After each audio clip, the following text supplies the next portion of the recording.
하나님의 은혜와 평강이 오늘도 예배 드리는 주의 성도들 위에, 가정 위에, 자녀들의 앞날 위에 임하기를 주의 이름으로 축원을 드립니다. 신명기 오늘 19장 말씀 볼 때에 이스라엘 백성들이 가나안 땅에 들어가서 지켜야 될 그 삶의 원리들, 그 원리들을 이제 계속 이야기하고 있습니다. 오늘 첫 번째 부분에 도피성에 대한 말씀이 나오죠. 2절에 보면 이렇게 나와 있죠. 2절을 한번 읽어봅니다. 시작. 내 하나님 여호와께서 내게 율법으로 주신 땅 가운데 새 성읍을 너를 위하여 구별하고, 이 새 성읍을 구별하고, 이 도피성을 이제 2절, 3절 읽어가면 도피성을 준비하라, 그렇게 이제 말씀하시는 거예요. 도피성읍은 이스라엘 가운데 총 6개의 성읍이 있었습니다. 6개의 성읍이 있었는데 요단강을 기준으로 해서 요단 동쪽에 3개 있고 요단 서쪽에 3 성읍을 두어서 전국에 이제 골고루 분포되게 했어요. 분포되게 해갖고 이제 이 꼭 그 만들어 두라고 이제 이야기하셨고, 6개 성읍이 이제 있었는데, 이 도피성이 뭐 하는 곳이냐면 무고히, 그러니까 이 고의적이지 않고 이 비고의적으로 고의성이 없는 가운데 사람을 죽였을 경우에는 그 도피성에 들어가서 살아서 그 이제 생명을 유지하라, 그렇게 이제 유지하기 위한 그런 방법입니다. 뭐 고의적으로 죽인 경우는 여기 도피성에 들어가도 다시 재판해 갖고 꺼내면, 실사해서 꺼내면 이 사람은 이제 죽임을 당해요. 근데 이제 고의적이지 않고 비고의적으로 이제 죽인 경우들 있잖아요. 살다 보면, 살림 벌목하다 보면 이제 도끼가 이렇게 뭐 열심히 도끼질 하는데 도끼 앞날이 확 나가갖고 앞에 있는 사람이 맞아 죽으면 비고의적이잖아요. 죽일 의도가 없었잖아요.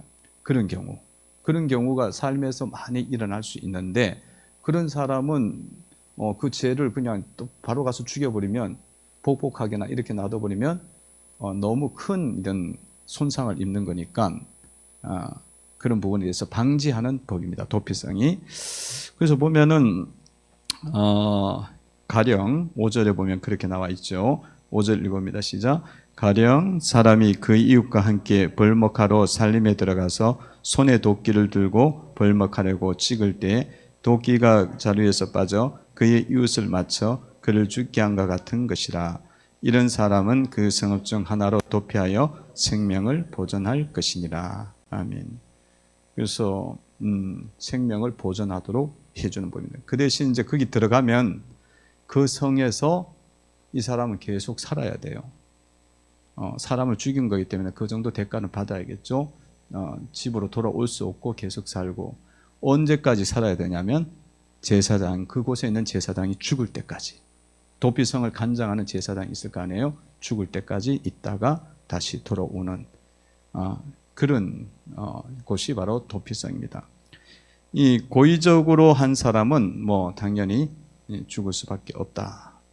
실사가 딱 나와요. 사람이 이제 보내지게 되어져서 조사하게 되면 이 사람이 고의적으로 죽였다, 비고의적으로 죽였다, 이게 나오니까 이제 그런 것은 이제 도피성의 보호를 받지 못합니다. 그래서 이렇게 도피성을 6개를 딱 두어서 보호하도록 하셨어요. 도피성을 이제 영적으로 해석을 한다면 도피성은 이제 결국 예수님이겠죠. 예수님께 우리가 나아가게 되어지면 우리의 죄가 주홍빛과 같을지라도, 또 사망에 이른 죄를 지었을지라도 주님께서 다 용서해 주시고 우리의 영혼을 살려주시는 그런 은혜를 베풀어 주시니까 예수님이 그런 도피성과 같은 역할을 하게 됩니다. 그 우리가 주님을 이제 도피성을 통해서 이제 발견할 수 있고요. 그리고 또한 이 교회와 이 성도들이 이런 또한 도피성의 역할들을 해야 된다. 이 말씀을 통해서 우리가 적용을 할 수가 있겠죠. 성도 여러분들이 많은 사람들이 지금 다 어때요? 전부 다 이렇게 이 사망의 형벌 아래에 다 있잖아요. 그리고 이제 어둠의 영들에 의해서 다 죽어가고 있어요. 예수를 믿지 않은 자들이 죽어가고 있습니다. 뭐 여러 중독에 빠져갖고 술 중독에 빠졌든지 도박 중독에 빠졌든지 또 뭐 여러 가지 신경증 병에 우울증이라든지 공황장애라든지 그리고 또 뭐 여러 가지 죄로 인해서 이렇게 다 죽어가고 있는 상황이잖아요. 이런 상황에 있는 사람들에게 여러분들이 그들을 주님께로 이끌게 되어지면 도피성의 역할을 우리가 감당할 수가 있는 겁니다. 왜냐하면 주님은 이 모든 영의 세계, 모든 마귀의 세계, 이 사망의 모든 역사를 일으키는 마귀를 충분히 잡을 수 있는 능력이 있습니다. 그러니까 여러분들이 이런 역할을 우리가 하면 예수께로 사람들을 이끌면 그런 도피성의 역할을 하고 이 교회가 바로 이런 사람들을 살리는 그런 교회로 나가셔야 될 줄로 믿습니다. 그러니까 이 교회에 들어오면 사람들이 여러 가지 미련함에 빠지기도 하고 여러 가지 세상에 빠져 있기도 하고 또 여러 가지 중독에 빠져 있기도 하고 여러 가지 죄에 빠져 있어갖고 마귀에게 완전히 눌려 있어요. 그 진리를 알지 못하고 하나님을 알지 못하니까 그 마음에 참된 평안이 없는 거죠. 근데 그 사람들에게 왔을 때 그 사람들에게 그런 하나님 말씀을 잘 전하는 거예요. 예수님을 전하. 예수님은 생명이시다. 예수님은 기적이시다. 예수님은 능력이시다. 예수님은 마귀를 쫓아내시는 분이다. 이걸 다 자꾸 전하는 거예요. 전하고 기도하고 그러면 이 사람들이 그걸 받아들이면 그들에게는 그게 피난처가 되어지고 안식처가 되어지고 구원받는 그런 역사가 일어나게 되는 줄로 믿습니다. 그러니까 여러분 교회를 그런 도피성과 같은 교회가 되어야 된다. 성도들이 깨어나셔야 되는 거예요. 깨어나고 교회가 영혼을 살리는 교회로 나아가야 될 줄로 믿습니다. 영혼을 살리는 교회가 돼야 돼요. 그리고 그 능력이 누구에게 있느냐? 주님에게 있어요. 그 능력이 주님에게 있으니까 주님을 만나야 되는 거예요. 주님을 만나게 하면 그 역사가 일어나니까 그에 대한 믿음을 성도들이 가지고 있어야 돼. 할렐루야. 성도들이 가지고 있어야 돼. 주님은 그 능력이 있어요. 그 능력이 있으니까 주님만 딱 소개해주면 돼. 주님을 믿어봐. 주님을 만나봐. 복음서에 주님을 만나봐. 그러면 딱 만나잖아요. 그러면 그게 견고한 진들이 무너져요. 어둠의 견고한 진들이 깨지면서 이 사람에게 빛이 확 들어가는 거야. 예수의 빛이 확 들어가면서 치유가 일어납니다. 할렐루야. 그게 그 능력이 있는 거야. 교회가 그 능력이 있는데 성도들이 뭐 거기 있는지 없는지도 모르고 그냥 멀뚱멀뚱하고 있으면 뭐 세상 조직체와 똑같지. 세상에는 나가면 그 단체에 나가면 돈이라도 줘. 교회는 오면 돈 갖다 바쳐야 돼. 그러니까 여러분 이게 왜 그러냐? 그렇게 능력이 없으면 안 된다는 거야. 복음은 능력이 있고 예수는 능력이 있는데 은혜가 있는데 그런 교회가 되도록 우리가 믿어야 되고요. 기도를 그렇게 하셔야 돼. 그렇게 하셔야 돼. 뭐 어떤 분은 자기가 미국에 가서 정신과 박사학위를 받았어. 그런데 나중에 공부하다 보니까 애를 못 돌보고 남편이 애 돌보고 이러다가 그냥 남편이 너무 성질나고 이혼해버리고 나가버리고 애도 잘 못 돌보니까 시기적으로 놓치니까 애가 계속 뭐야 무슨 증후군 자꾸 생기는 거예요. 애가 우울증에다가 공황장애에다가 왔다 갔다 다 걸려갖고 막 마귀가 휘저어놓으면 다 걸려버려요.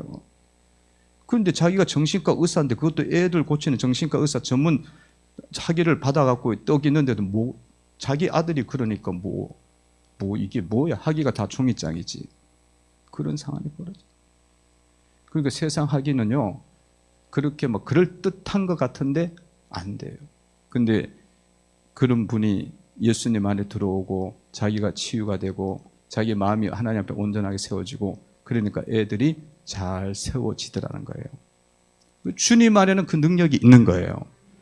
그러니까 여러분들이 주님을 낮춰보면 안 돼요.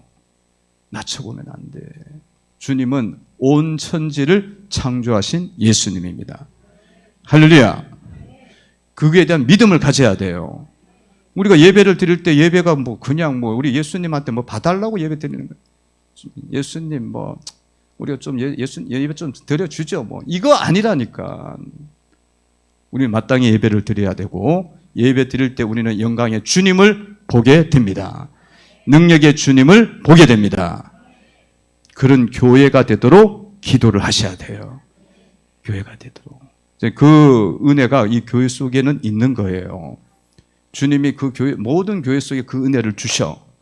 그런데 우리가 순종을 안 해. 믿질 않아. 그럼 답답한 거지. 주님이 다 줬는데도 안 누리니까.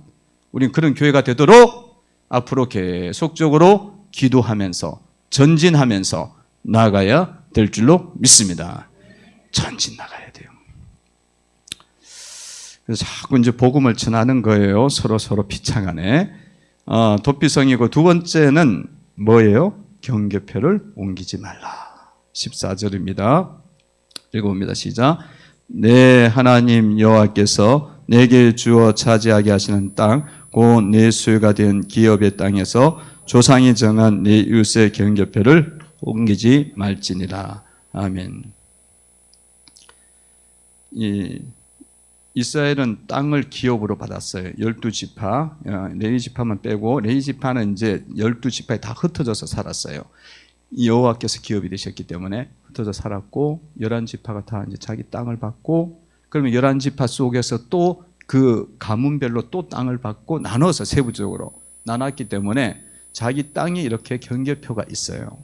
그 경계표에 뭘 해놓겠어요? 옛날에는 뭐 지도를 그릴 수도 없고 크게 세밀하게 그릴 수가 없고 측량을 할 수도 없고 그러니까 돌을 갖다 놓는 거야. 여기까지는 우리 땅이야. 우리 집 땅이야. 여기까지는 누구 집 땅이야. 그래서 돌 요만한 거 갖다 놓는 거야. 뾰족뾰족한 거 하고 좀 이렇게 구별이 되는 거 갖다 놓는 거예요. 그럼 이제 자기 땅이 되는 거예요. 뭐 지금처럼 측량을 해서 하는 시대가 아니니까 당연히 측량 기술도 없고 방법도 없잖아요.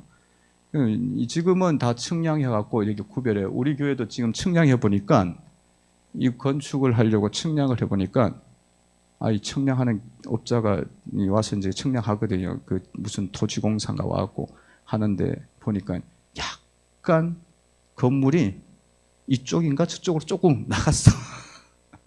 한 10cm 정도, 10cm 정도 그렇게 또 되더라고요. 뭐 다 지어놨는 거 어떡하겠어. 그냥 써야지. 근데 지금 이제 측량인데 그때는 돌을 갖다 놓는 거예요. 돌을 갖다 놓으니까 어떻게 하겠어요? 자기가 좀 땅을 조금 넓히려면 어떻게 해야 돼요? 몰래 밤에 일어나갖고 잠잘 때 가고 옆으로 살짝 옮겨 놓으면 내 땅이 넓어지는 거야. 그래서 조금 넓혀놨다가 그 다음날 또 일어나고 조금 또 몰래 그러다 점점 넓혀갖고 자기 땅 만들지 말라는 이야기야. 그러면 큰일 난다. 큰일 난다. 그 이야기예요. 그렇게 하지 말라고. 그러니까 사람들이 충분히 자기 땅 넓히려고 그러면 이렇게 할 수도 있겠죠. 그렇게 할 수 있기 때문에 주님이 그거 하면 안 된다. 안 된다. 그 벌 받는다. 그 말씀하는 겁니다. 그래 여러분들 이 말씀을 통해서 여러분들이 이런 삶을 살아가면서 이것을 적용한다면 절대로 사기치면 안 된다. 사기치면 안 돼. 자기가 정직하게 일하고 돈을 벌어야죠. 그죠? 그렇게 해야 되는 게 맞는데 남들 속여갖고 이렇게 돈을 번다. 이런 것들이 여러분들 속에 유혹이 오잖아요. 그러면 그 유혹을 딱 말씀이 있잖아. 이게 말씀이 있으니까, 하나님의 말씀이니까 말씀 안 지키면은 복을 못 받아요. 1000대까지 은혜를 받고 하나님의 말씀 안 지키면 뭐라 그랬어요? 복 못 받고 저주를 받는다 그랬잖아요. 그 말씀의 원리에 따라서 여러분들 이 말씀을 딱 붙잡고 그런 일들이 일어날 때 유혹에 넘어가지 말라. 아니 내가 하지도 않았는데 돈이 떡 들어왔어. 그럼 받아야 돼요, 말아야 돼요? 그거 받으면 안 되죠. 아유, 남들 다 받던데 뭘 그러면서 이렇게 받으면은 경계표를 옮긴 거나 마찬가지야. 그러니까 여러분들 하나님 자녀니까 세상 사람이 다 그렇게 살아도 여러분들 이런 말씀을 보면서 자기 자신의 삶을 자꾸 지켜가라는 이야기예요. 자꾸 지켜가고 또 회사에 또 소속돼서 일하다 보면은 또 거기 속에서 막 그런 어떤 원리들이 막 사기치는 원리들이 적용될 수 있고 다양한 사기 방법이 많고 속이는 방법들이 많잖아요. 주가를 조작한다든가 그렇게 한번 딱 하면은 큰 돈 벌 수도 있거든. 그런 방식의 일들이 일어날 때 여러분이 정신을 차려야 돼. 사람들이 다 그렇게 해도 하나님이 하지 말라 그랬으면 그걸 하면은 나중에 다 들통이 나요. 그리고 그게 나에게 돌아오는 여파가 너무 크기 때문에 말씀을 버리는 거니까 크기 때문에 여러분들이 말씀 지키는 게 생명이다. 그렇게 믿으셔야 돼요. 믿으시고 사셔야 돼요. 기업도 마찬가지예요. 기업 경영하고 그러면 기업 윤리를 잘 지키고 그런 쪽으로 가야 된다. 이번에도 보니까 그 구글이 독과점 횡포 방지법에 이번에 한국에서 걸렸더라고요. 그래서 가진 금은 2,000몇 억을 내야 돼. 그 자기가 만들어 놓은 있잖아요. 플랫폼인가 그거 해갖고 그 시스템으로 다 결제가 되면 거기서 돈을 다 받는 거야. 근데 그게 자기네 시스템만 써야 돼. 그렇게 해서 돈을 이제 나중에 온 세계가 다 돈을 다 거든요. 그러니까 독과점이잖아. 독점하고 남들에게 기회는 안 주고 횡포를 부리는 거지. 그래서 그거 딱 막았죠. 그런 것들처럼 그런 것들이 대기업이잖아요. 세계적인 기업이잖아요. 그러면 기업 윤리 속에 그게 있어갖고 딱 지키면은 얼마나 또 모델이 되고 좋아 보기도. 근데도 그런 욕심에 빠져. 왜냐하면 사람은 그런 욕심이 많이 있고요. 죄를 지을 수 있는 가능성이 높아요. 그래서 이런 말씀들을 여러분 속에 평생의 말씀으로 두셔야 될 줄로 믿습니다. 그리고 거래하다가도 돈이 나한테 더 많이 들어왔어. 그러면 그냥 돌려주셔요. 정직하게 받을 거면 받아. 그렇게 하셔야 돼. 이게 막 유혹이 막 오거든. 그렇게 해라는 거예요. 정직하고 공정하게 살라라는 것입니다. 경계표를 옮기지 말라. 세 번째는 뭐냐면 재판을 공정하게 해라. 15절입니다. 15절 읽어봅니다. 시작.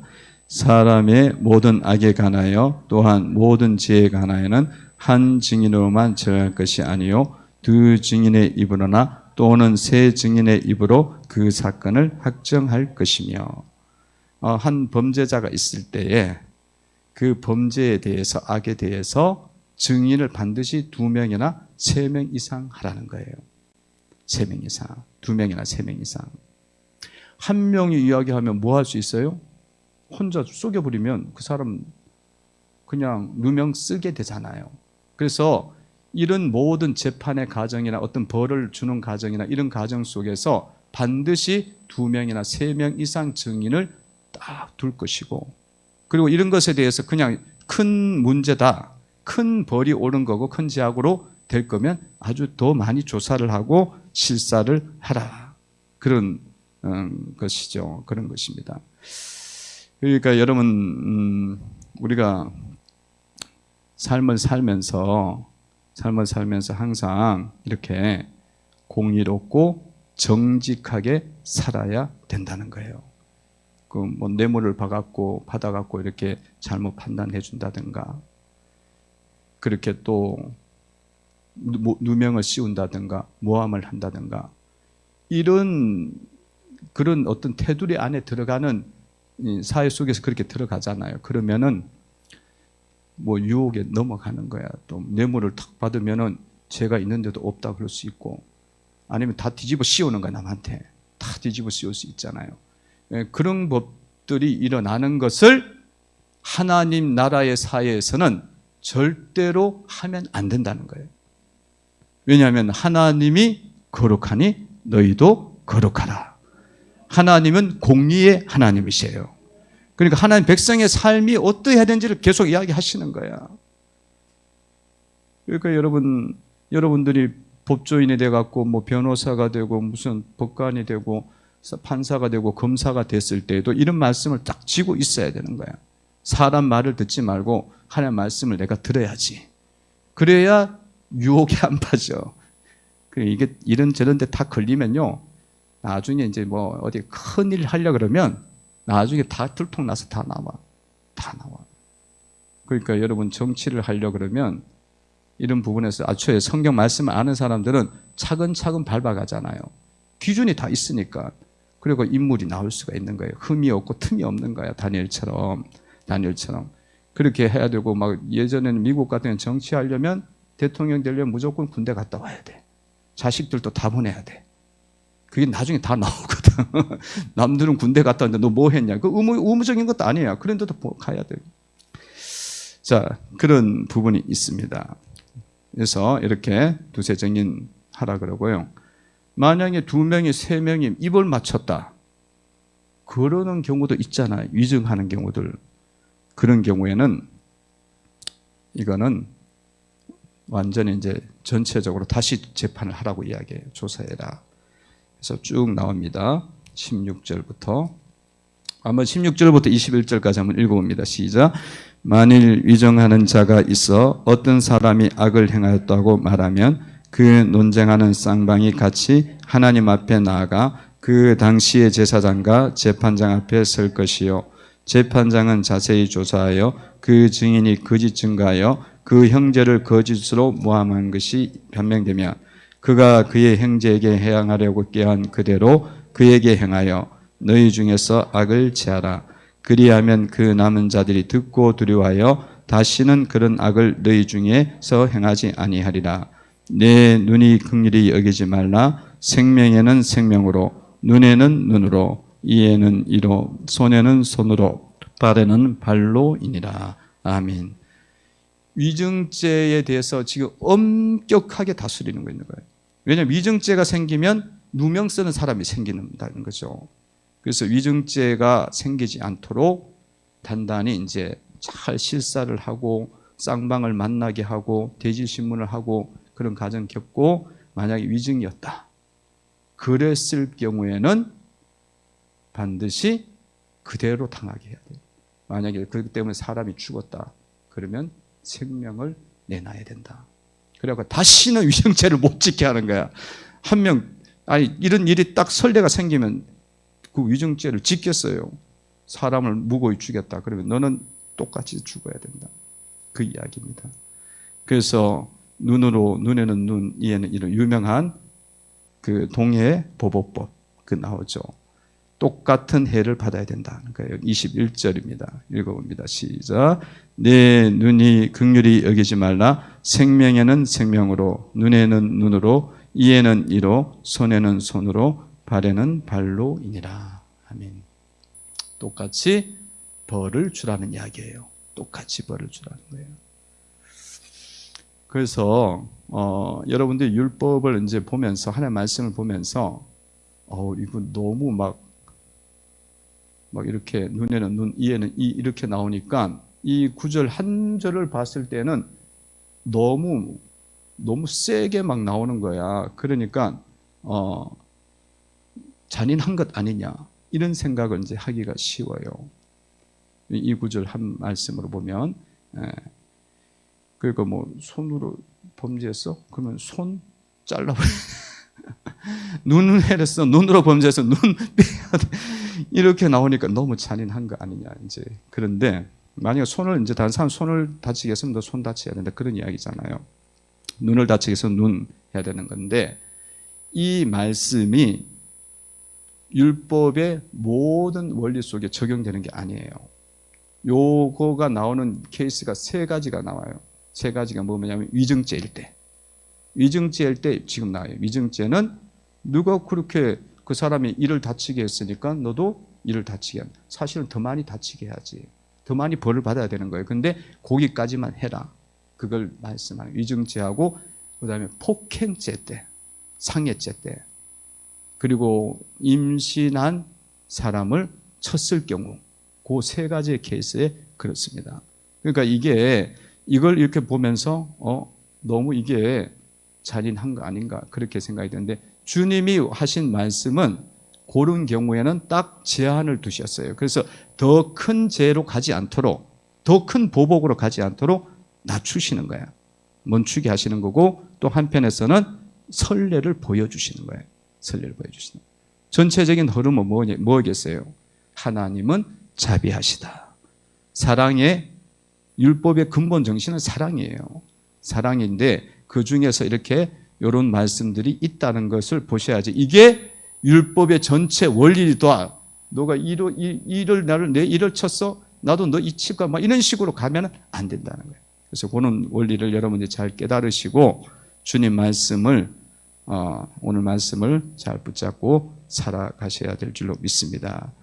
그래서 도피성의 교회가 돼야 되고, 경계표 공정한 삶을 살고 정의로운 삶을 사는 것을 항상 붙잡아야 되고, 그런 부분들을 잘 붙잡고 승리하는 성도들이 되시기를 바랍니다.